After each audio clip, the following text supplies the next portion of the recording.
Hey, what's going on, guys? My name is Jake from today'siphone.com, and here's your TIP Daily for January 15th, 2013.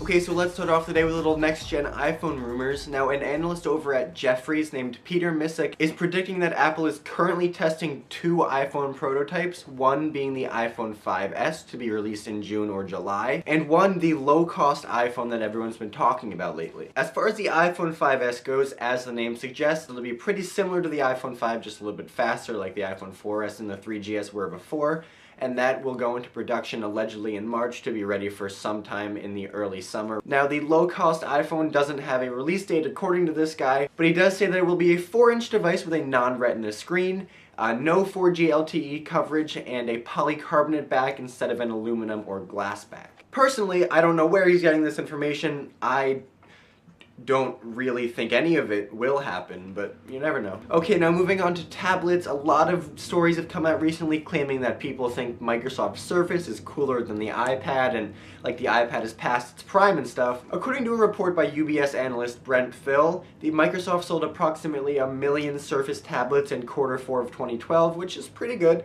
until you consider that that is only about 5% of iPad tablet sales for that same time, which means that iPad outsold Microsoft Surface 20-1 in Q4 of 2012, which is very impressive numbers.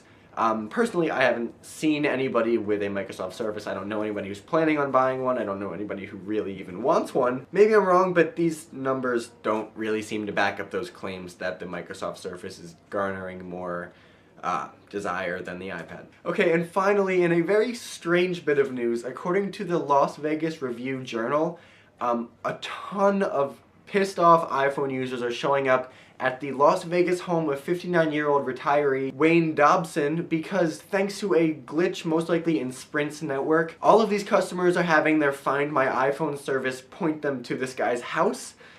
He didn't steal anybody's phone. He had to put a sign on his lawn saying that he has no stolen phones, but people keep coming up to his house, demanding their phones back, yelling at him, calling the police. The police themselves have even traced phones to his dwelling. He's contacted Sprint and nothing's been changed. The bug still seems to be there. But for Mr. Dobson's sake, and for the sake of the people who really do need to find their phones, not visit Mr. Dobson, hopefully this issue is resolved soon.